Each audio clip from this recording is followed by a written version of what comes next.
Let's check.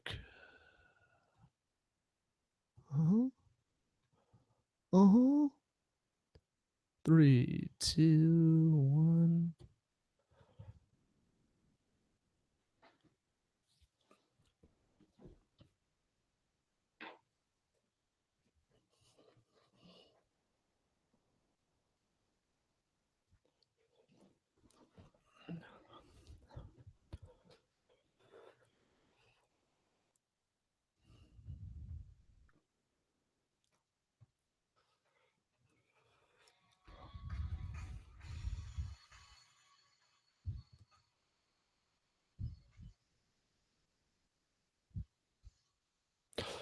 Woo! How's it going?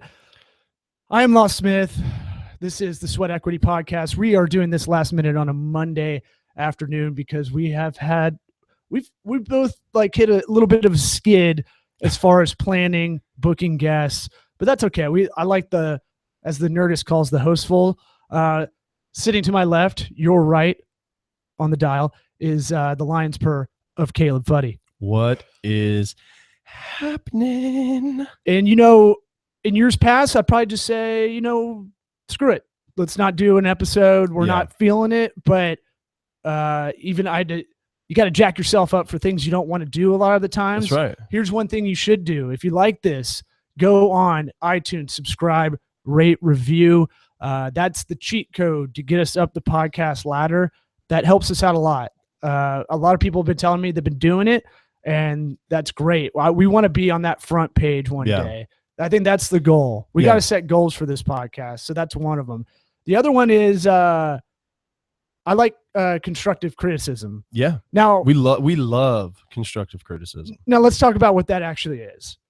I like when someone tells me I have a booger hanging out.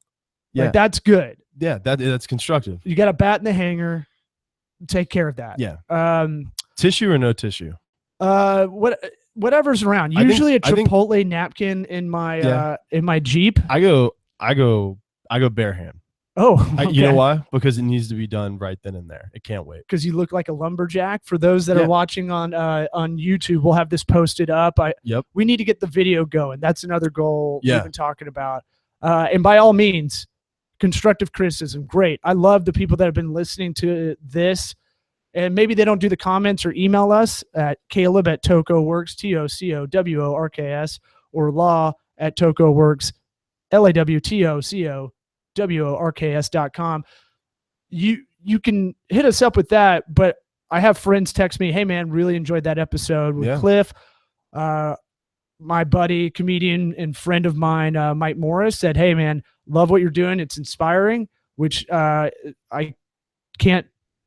I'm like, thank you, but I can't take a compliment. So I just left it dangling. But he was I like your shirt. Thanks. He was like, two things, man. One, your mic was so low the last episode that it was hard to hear you. And that's great. And the other was you maybe listen to Corolla a little much and you're borrowing some of his phrases. And that's great. That's comics. A lot of comedians, I do stand up for those that are just joining this podcast and don't know us from anything. Welcome. It's one of those things where comedians help each other be like, hey man, that's a riff. You're riffing, but that's Patton Oswalt. Yeah. And you're like, fuck. All right. Well, okay. I won't do that ever again. You're like, it's a compliment, right? That's a compliment. Well, it's good. It's one of those things. Now here's bad constructive criticism. People think it's good. Yeah. It's, I listened to the podcast and I didn't like how you ask questions. And that's it. It's like, thanks for just taking a jab. Yeah. That's not, appreciate that. It's stuff like that. Like, ooh, I've got my new Banana Republic shirt I'm wearing. And it's like, hey, you should really not wear that. That's not a good constructive criticism. That's just the start of talking shit. That's what that is. There's a way to kind of, you don't have to manipulate people to get them to understand what you're trying to say. But at the same time, it's like, I work on a lot of projects right now where I have a lot of branding stuff and I'm getting, sometimes you're the project manager and sometimes in these branding things I'm working on, I'm just the do boy. Yeah. The Tocobaga Consulting is just doing the work. Yeah. We're not doing the project management. And I'll give iterations and it's like, yeah, I don't like those colors. And it's like, well, what colors do you like? Like, give me some direction. You can Yeah. direct me in a way. And so that's something that's been irking me, but I like it when my friends, I get off stage and they're like, hey, here's a tag. I think you should go in this direction with that kind of premise.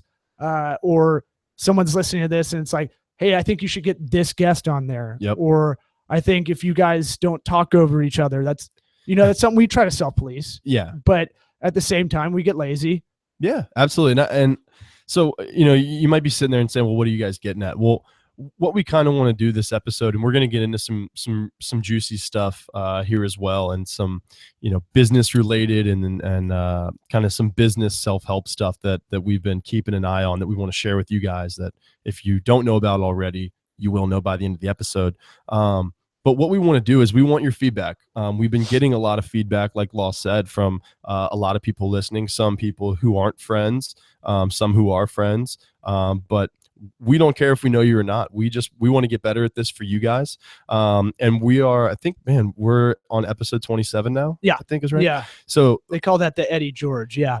Is that okay? So we're at the Eddie George, and I think it's one of those things where we want to kind of check ourselves at the door a little bit, and we want to have some transparency with you guys, and we want to know some of the things that so far you guys have not liked, what you want to see more of, if there's certain types of guests we can get and aim for to help our audience grow, because that's one of the reasons we do this. We don't need to just hear ourselves talk. We do that enough.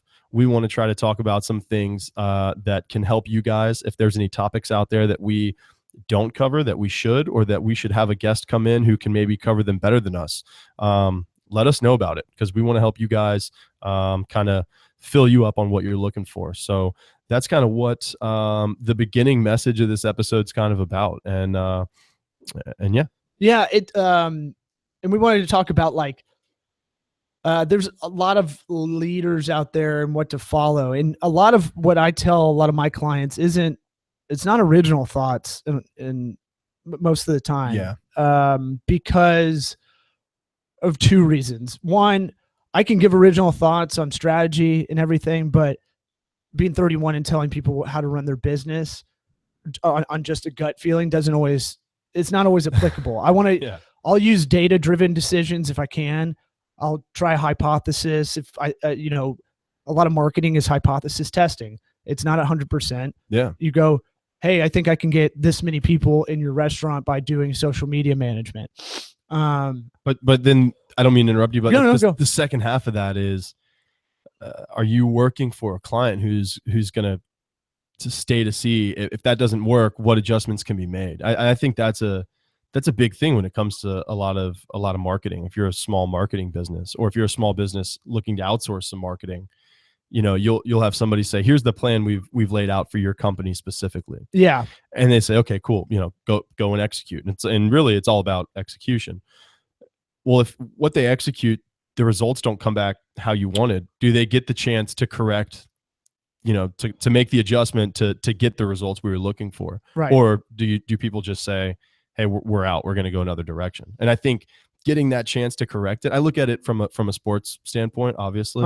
But in baseball, a guy comes into the league, he's the flavor of the month, he's the hot thing coming up, and he comes in, and look at when Bryce Harper first came into the league, the guy could not be stopped. It was unbelievable. And then the league, the pitchers make an adjustment, right, and he cools off, and then it's up to him. He gets that chance now. No one says, oh, it's a fluke, the guy can't play. He gets a chance to make the adjustment back to the league. It's the same thing with marketing. And he was touted as the LeBron of, the Michael Jordan, or whatever hyperbole you want to use. He was hitting home runs that were crazy when he was like 17. Yeah. It was just an unbelievable kind of come up for him.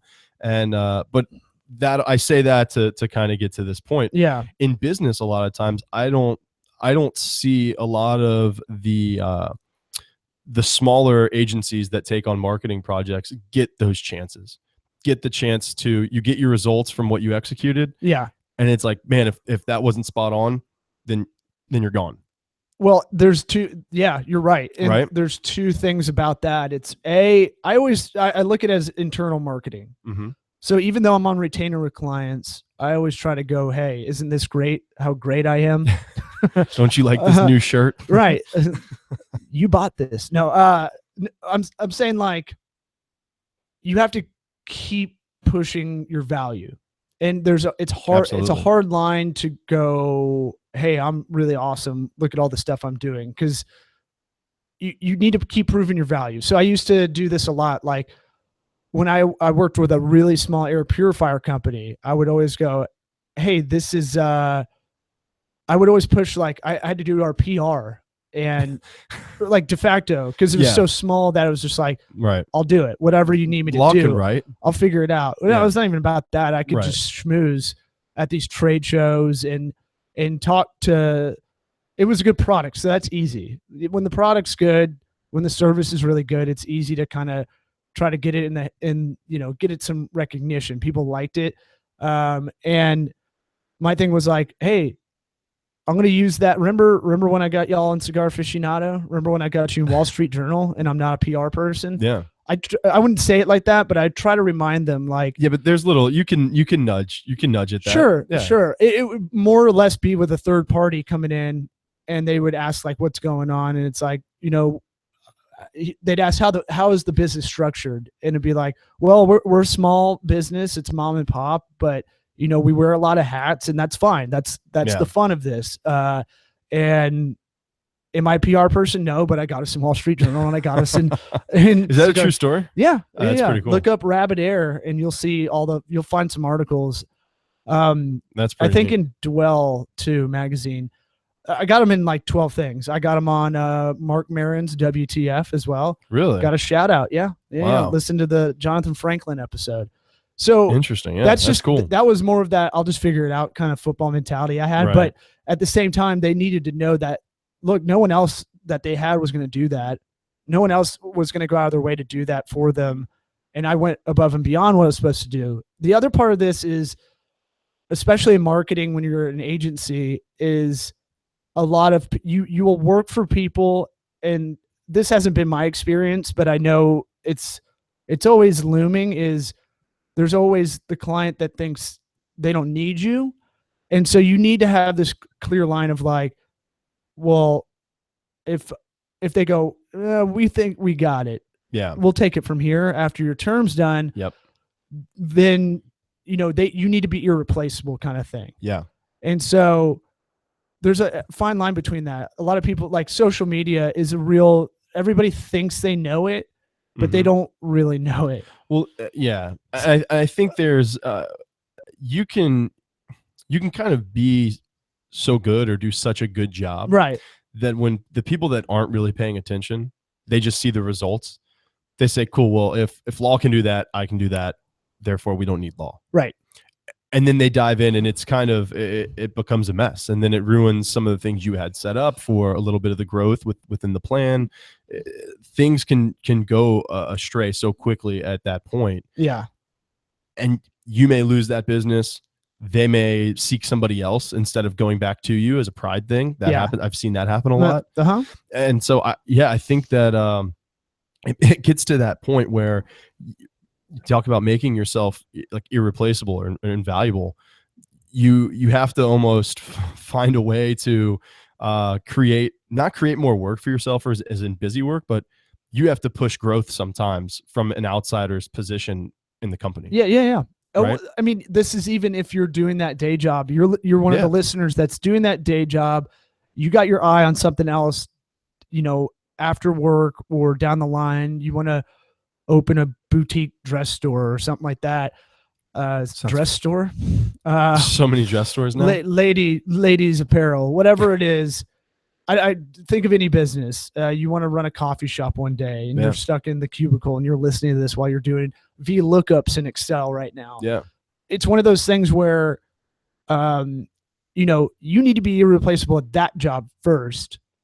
Yeah. Then, because my whole theory was no one could talk shit to me because I'm so good at what I do, that if something comes up, if I ever got an audition with stand-up, that I built up enough credit of being so good. You could just go. Yeah. Yeah. And that's how I've always thought about it. Like, because I did stand up at night and, you have to travel a bunch and you never know when you get a big break. I always thought about it. All right, A lot of people are like, give 110. I was like, no, more than that. Like, yeah. way more. Nah. No, way more. Because it's like, I want to build up. And I think about this with like life credit almost. Mm-hmm. Like build up a lot of, I do this with my wife. Like I'm going to build up some credit with my wife. My wife.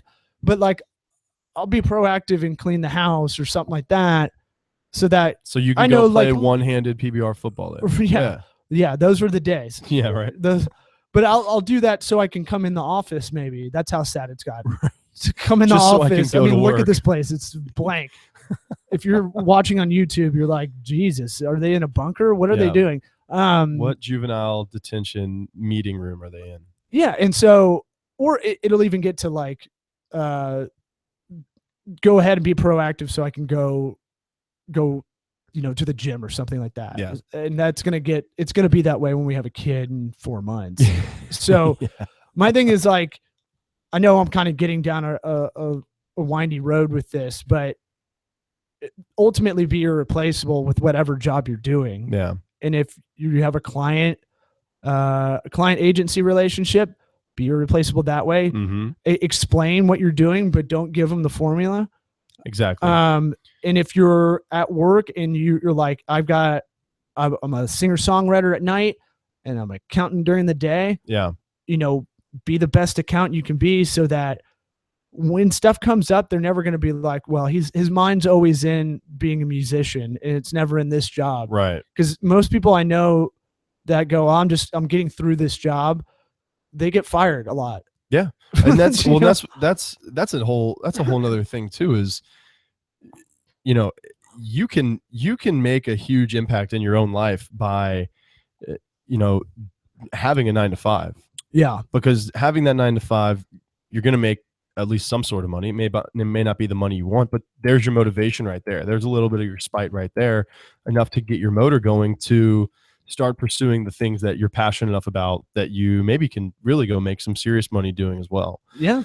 And it takes those sort of things, but you can't just go out and go to your job and be like, man, I really hate this. I hate doing this. Because no one's going to give you an opportunity for anything.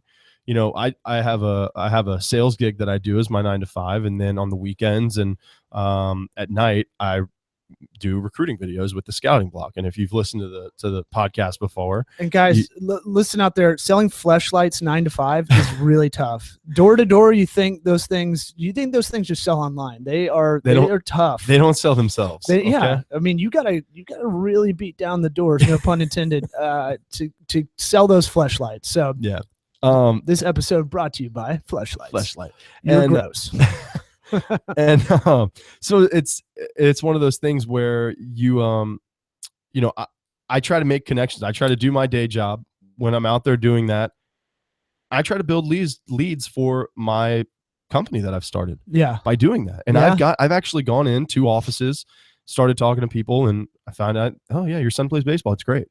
Well, in the back of my mind, I'm going, they may not be able to help me here today, right now with what I'm doing with my 9-to-5, but I can help their kid get recruited. That can get me a couple extra bucks.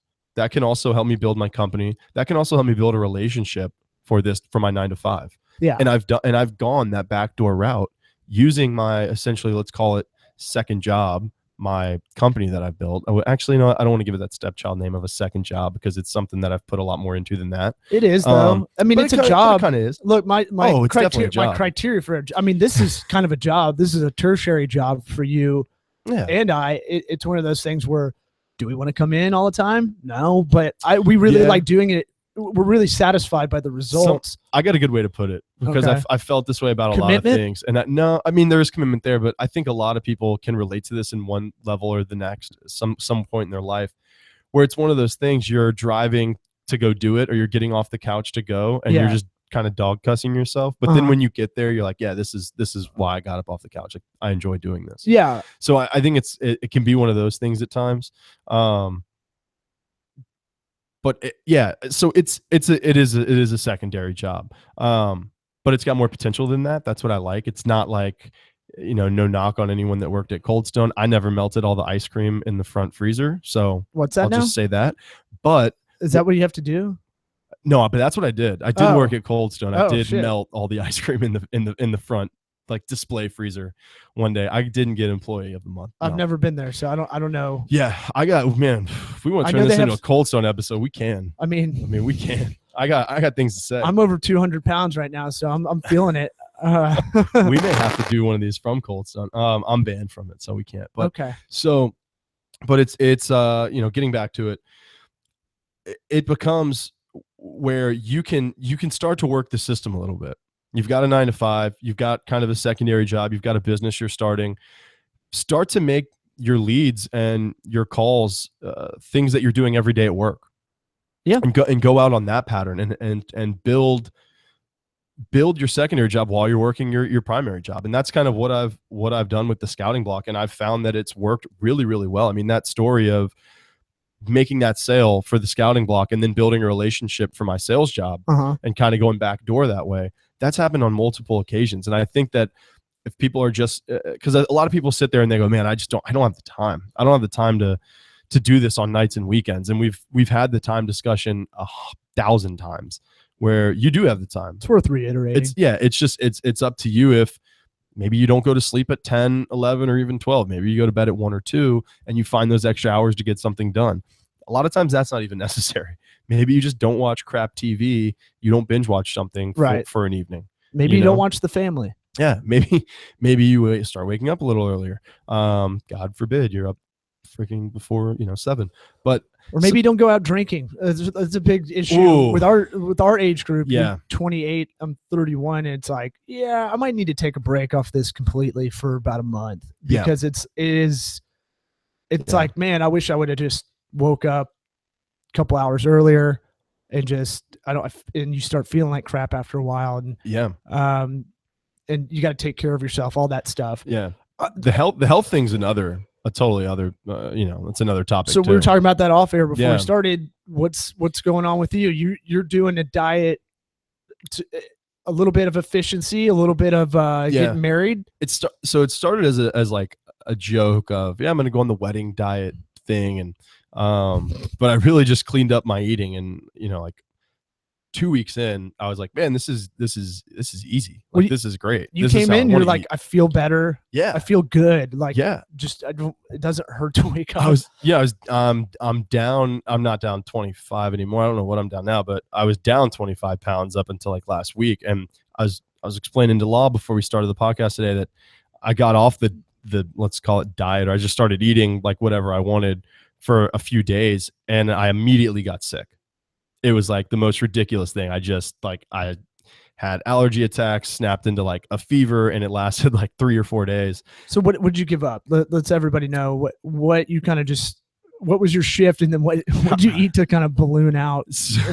So I basically, I used to just eat everything. I used to just go to Chipotle and crush a burrito, and then I'd go and, if there was, pizza for dinner, great, I'll have 3 or 4 slices. If, where do you want to go eat? Oh, let's go to an Italian place. I'll get, chicken fettuccine Alfredo, and 3 glasses of wine and all this stuff. Yikes. And now it has gotten to the point where it's like, all I want is chicken and vegetables. All I want is a good salad. All I want is,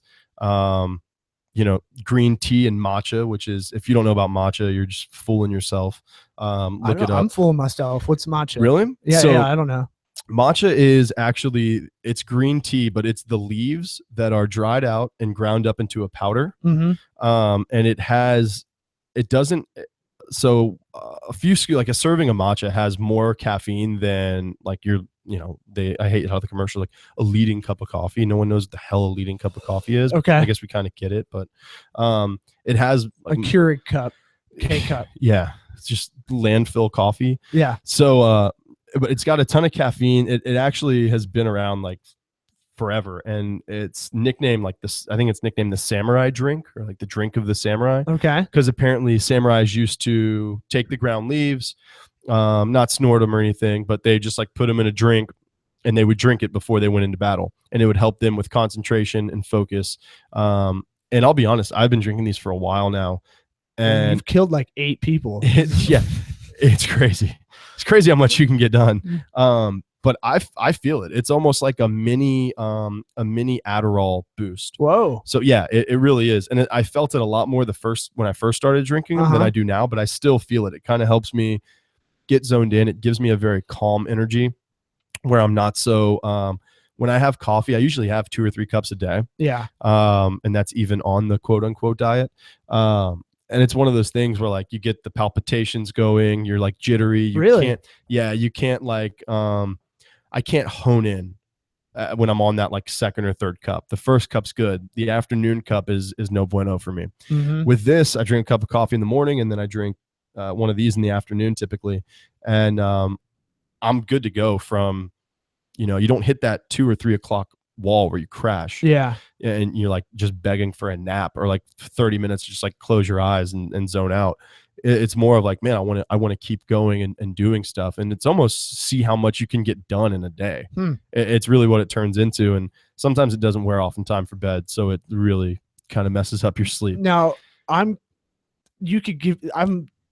so gross at caffeine. You could give me something with a lot of caffeine, I'd still be able to go to sleep, which is probably a problem I need to fix. But yeah, that's something with your levels. Yeah, but for sure. You, or have you always been like coffee sensitive? Like coffee, I mean, maybe when I first started, I was thinking about it. I was like, I started drinking it 10 years ago when I've had my first job at a mutual fund company.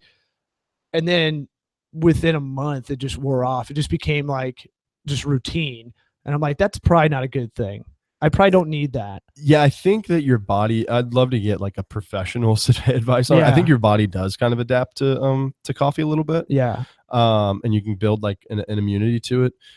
But with coffee, it does one thing really, really well for me, and that's it wakes me up. So, and I mean in the morning. Yeah. Just the smell of it wakes me up.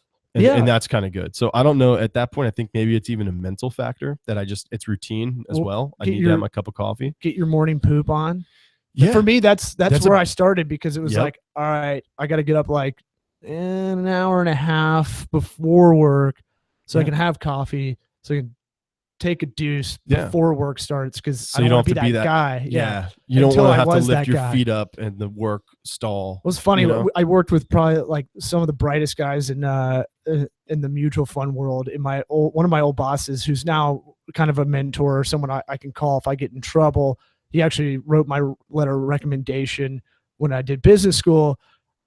He'd be the guy, the cool boss that in a very stuffy place, he'd be like, come in my office, I got something for you. And he just farted it up. And he'd be like, no, you have to stay in here. And I'm like, fuck, man, come on, Jeff. And so he'd walk in and he made me notice, like, he's like, why do people, these are some of the smartest people, and they treat the bathroom like they're baboons. This is like insane. Like just dumps everywhere. It's like a public, like, the ladies' room I heard was the same, like just clogged up, and who gives a fuck? And it's always irked me since he brought that up. So Jeff Cornell, what up? But brought to you by Jeff. So I was thinking about this the other day, because I need to switch my game up. I'm having too much craft beer, and I'm not doing enough about it. That's one of the things I cut out big time, because we'd come in here and we'd crack a couple craft beers for an episode. And it was last episode. Is that what started it, or no? So we had the engagement party last weekend, and so thanks for the invite. I went. I didn't do the invites. No, I didn't do the invites. I went. So I set a goal. I said, all right, I have about like 5 or 6 weeks until the engagement party. Okay. Do this lifestyle change. Sure. Until then, you get a week off. The engagement party off, and then you're back on until the wedding. Yeah. So I'm not going to take my bachelor party off. Okay. Because my bachelor party will fall about a month before the wedding. And I'm going to stay on it during that time as well. I'll have a couple of beers in there. Okay. And I'll obviously drink a little more, but I really just, man, cutting out beer. If you've ever seen me up until a few weeks ago or whatever, I'm just a really puffy guy. All that went away when I stopped drinking craft beer. Now I miss craft beer like crazy. It's probably one of the things I crave the most, because I love good craft beer. Right. But I've been so much aesthetically, I've been so much more pleasing to look at without craft beer, because I'm just not this puffy, thing just walking around, like you're just like, honey, move, he's gonna eat you. And that, I think that's what's helped lean me out so much since then. But yeah, and it's just it's a mental factor as well. When you eat better, you feel better. I was the first guy, I mean, we're talking a month and a half ago, that if you're like, man, if you just ate better, you'd feel better, I'd be like, dude, just shut up, I'm gonna eat you, shut up. It's hard as shit. It's not even that it's not that people can't do it, they just don't want to do it. They just don't. It's an effort thing. And I'm like, I'm putting in so much effort everywhere else. The one thing I want to do is like eat whatever I want. So my thing about if trying to eat healthy and lose weight, it's to me, it's more about energy than anything. Dude, it is such. It's about being thoughtful, though. It's the primary benefit is energy. Yeah. Like, and I would say this to anybody who's out there and they're like, man, I need to lose some weight. Don't look at it that way. Don't be determined by weight. Be determined by, I need to eat better, and just do that, and you are going to feel better, and that will take you the rest of the way. I'm telling you now. And this isn't like a fat person's AA meeting, but it's one of those things where every single one of us can clean. Fat Anonymous. Fatties. It's just fat. It's just one of those things where we can all improve in some way. And if we're talking about productivity, the number one thing I would start with is what you're putting in your body. Yeah. There's no question. And I'm not, people are watching this right now. It's not like I'm sitting here trying to act like I'm 165 pounds and I'm ripped with a, six pack, but I can attest to what it does, and it works. Yeah, it works. That's the bottom line. And I thought about it. I thought about it. It's about being thoughtful. So it's about kind of thinking ahead a little bit. So yeah, my lunches are crazy. I eat at my desk most of the days. In the morning, I'm rushing out to get out for a meeting or come in the office. And it's one of those things, if I just kind of thought about it the day before, or maybe the Sunday before a work week, and I have a buddy that grills all his food for the week on Sundays. And that's smart. Him and his wife. Yeah, it's really smart. It's smart, but it's thoughtful, and you have to think about what's coming ahead and knock it out. And just because a lot of the time you're eating at restaurants, and if you're eating at restaurants or you're eating on the fly at lunch, then it's not possible to eat healthy successfully. It's not, not only that, you can spend like $13 at lunch and not even have a drink with whatever you're having. In a lot of instances, you're kind of stuck.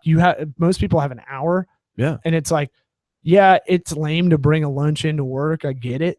But at the same time, if you're having grilled chicken instead of having the Subway grilled chicken that has who knows what's in it, it's probably a lot better for you. No, and it is. And that kind of to attest to that, I always think of this one friend in particular who, when I have been eating better, and we were in a bowling league together, and this guy I'd see him in the parking lot, and he'd just be crushing like grilled chicken and a little bit of brown rice, like in his car before bowling, just like inhaling it. And I'm like, dude, like you're going to be all right if you miss like your protein intake window. You'll survive. Like you'll still bowl good. Like we'll be okay. And I would just always give him crap, just like, he'd be in the gym for like 2 hours. And I was just like, that's a little excessive. Like do you like want an award for working out? And I would just give him shit like nonstop. And I just remember being like, yeah, but he's super fucking good at everything he does. You know what I mean? It's one of those things where you start to look at other people's tendencies. Yeah. And you start to take some things from them.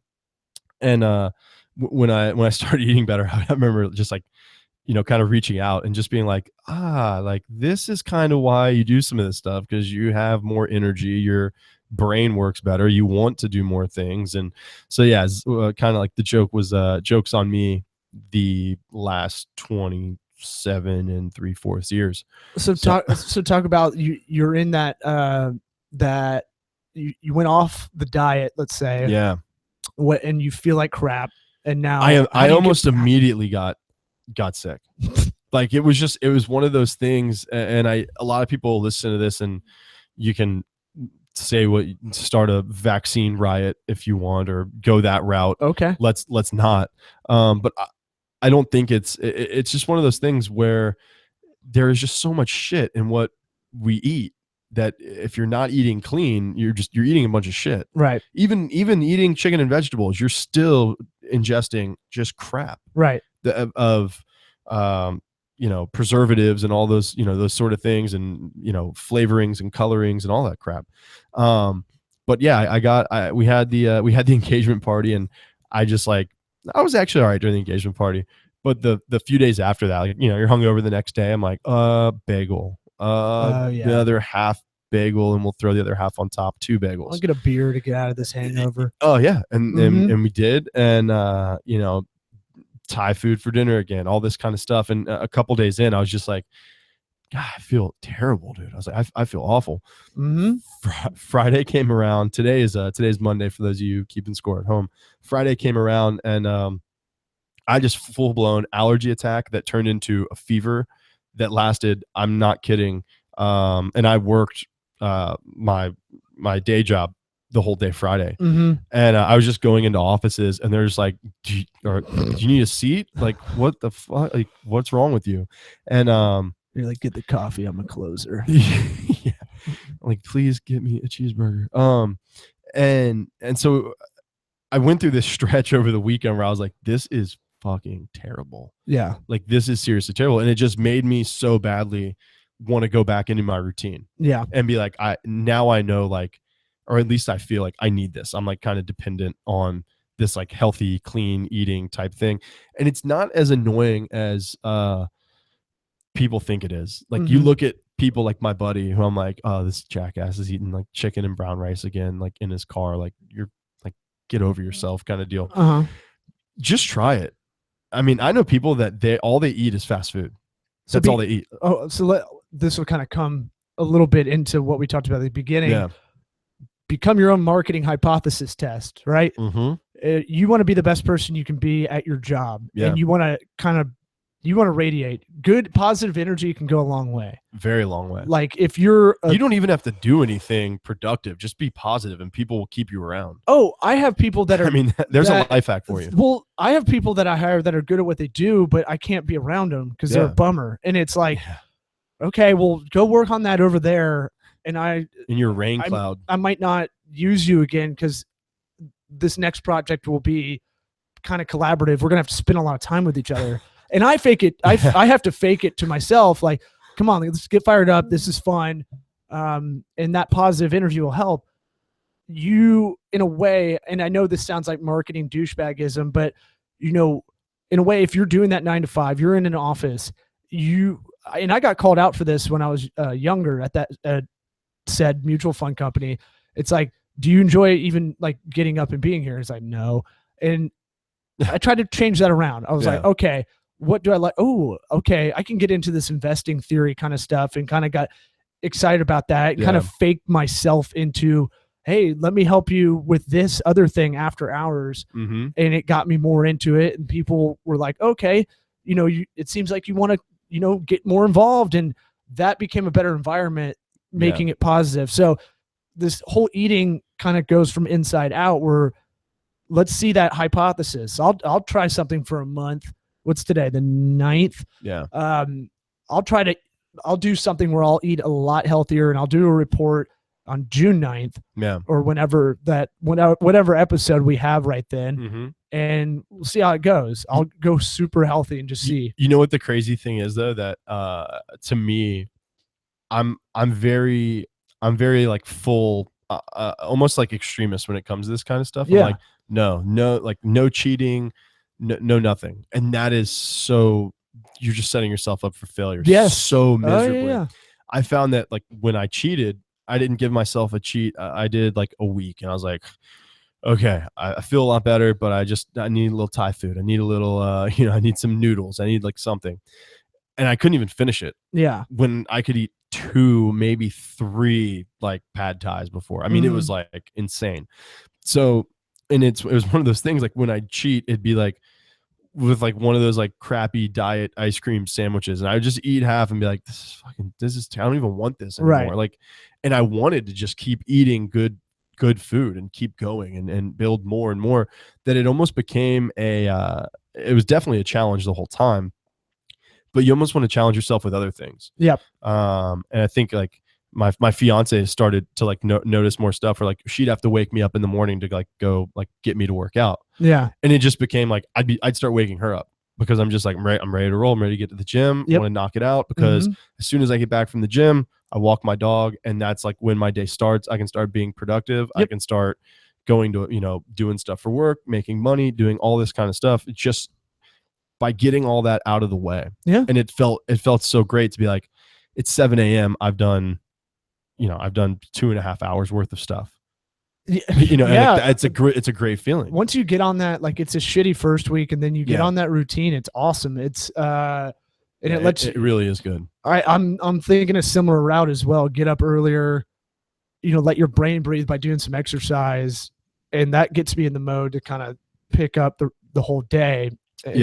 And now I'm looking down the barrel of a schedule that's going to have a newborn down the line. And from my understanding is that's kind of the only time you'll be able to kind of do something like that. And you're probably going to be up early and probably sleep deprived for a little while anyways. Yeah.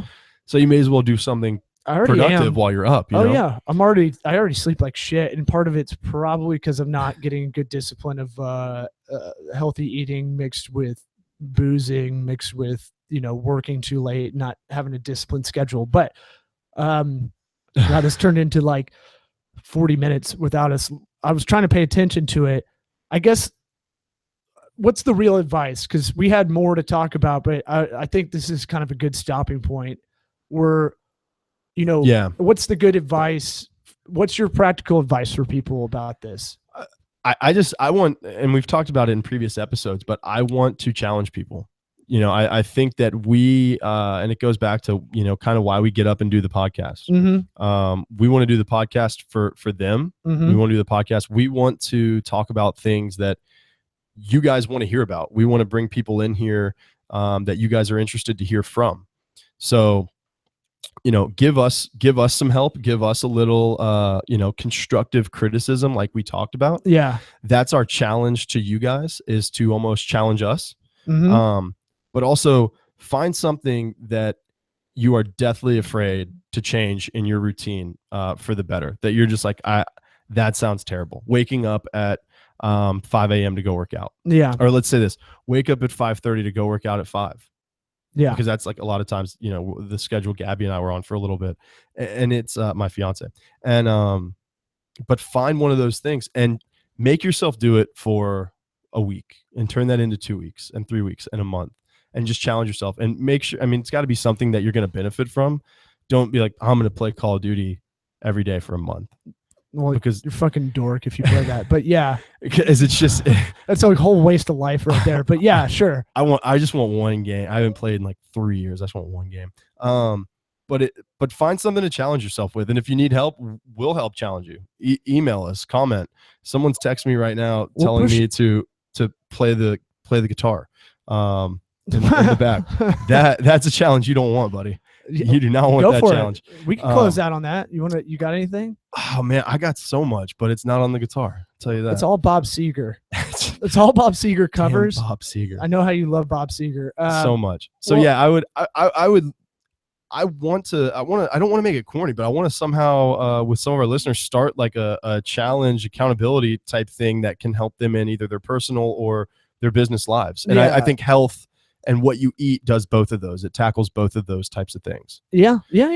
So I don't know, what do you got for everybody? No, I think that's as advice from this episode. Yeah. The takeaway is, if you want to get involved, we want to get more engaged with the people that listen to this. Yeah. We don't have a crazy big audience, but the people that do, I really love the feedback, and I love hearing that people listen to it and kind of write down some of the stuff. Oh yeah. On a marketing advice, I'd say, going back to the social media stuff, and maybe you have to do it for your own personality. Maybe you want to be a fitness personality, or maybe you want to be a rapper, or seriously, like anything that's entertainment based, or that's going to be a brand that's about you. Here's the quote I heard from an old boss who's a very intelligent guy, one of the best businessmen I know and a mentor currently, that everything you do well is a marketing opportunity. And that everything that you part could be you personally, if you're the brand, if you're really trying to be a comic or an actor or a musician, or it's not even something entertainment based where you are trying to be a life coach, you're trying to be whatever, you're trying to be a brand the human and the brand don't, they equal each other. Mm-hmm. Or you as the small business startup, the scouting block, for instance. Yeah. Everything y'all do well should be a marketing opportunity to push out. And that can be done by social media. Yeah. So I try to tell my clients that a lot. Everything you do well should be recognized. And it's not corny to tell people that you're working with this charity or you donate to this charity. Yeah. You should have a picture of that, because that's going to help that charity long term. It's not selfish, or, there's a lot of braggadocious people out there. Yeah. And fine. But at the same time, a lot of people don't know you're doing these other things unless you let them know. Right. And there's a corny line where you can kind of, but when you're doing, and that's another thing for business, when you're doing charitable acts for business, guys, that's part of the game. Okay. Is have your company, look good, giving back, a company that cares about the community. Yeah, that comes from the heart, but that's also a part of the game as far as, getting yourself good PR and helping the community. It's kind of a double-edged sword in a good way. But if you're a person who says, I don't want that kind of recognition, well, then you go on your own away from your company and do good. Yeah. And don't tell anyone about it. And that's the way I've always looked at it. Because I used to have a real big problem with companies that'd be like, oh, we're out here, we donated this much money and this much time and effort. And it's like, yeah, but you did it because you needed a PR plug, and it's like, as I got more into business and more into like entrepreneurship, you need those things. You need to have a positive image, and helping people to get that positive image isn't a bad way to do it. Also tax write-off. There are multiple perks. So go yourself if you're someone who does have a problem with it, because I used to be. It's just like, go yourself and help, and don't tell anybody. Do it away from your company, and you kind of ease that pain a little bit. If anybody wants to ask me how you go about finding a charity for your business, you can email us. It's one of those things where that is something I do talk to clients about, your corporate social responsibility. It's kind of one of those business terms that's been real, like, just driven in your head if you've taken, general business classes or an MBA or whatever, but it is one of those things you need to focus it in an area where it's beneficial to them and it's beneficial to you. It's not narcissistic. It's not, it's got to be a mutually beneficial relationship. So we donate to Kila Institute for Women in a self-sufficient high school in Rwanda. We donate hours. You don't always have to donate cash. Yeah. You can just donate, like, if you're a service company like we are, and I can do it over Skype or Google Hangout and meet with people, I'm glad to do that. We also donate to indirectly through an event once a year in Tampa, through the Tampa Pig Jig on the river, for a kidney foundation called NephCure International. And so we donate a lot of hours for that event, and our goal is $1 million this year. But it also, it's focused in one area. We're not spread across 10 things. We can only take on 1 or 2, maybe 3 a year to help that. But it not only does it feel good, but I learn a lot while we're doing it. And I'm in the mix with good people in the community that want to really help out. So there's multiple reasons. And so be healthy and be charitable. And I think we got to close it down. I think that's it. I think that's it. I know that was abrupt, but I've got a meeting after this.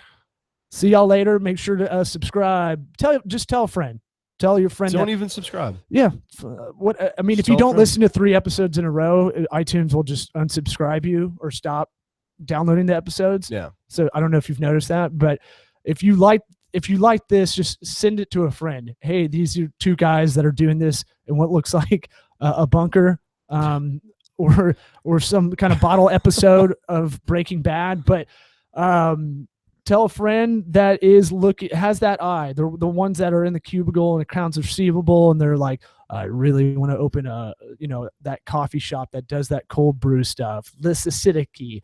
But let's what's that green stuff again? Matcha. Everyone check out matcha powder. All right. And mix it with lemonade. All right, we out.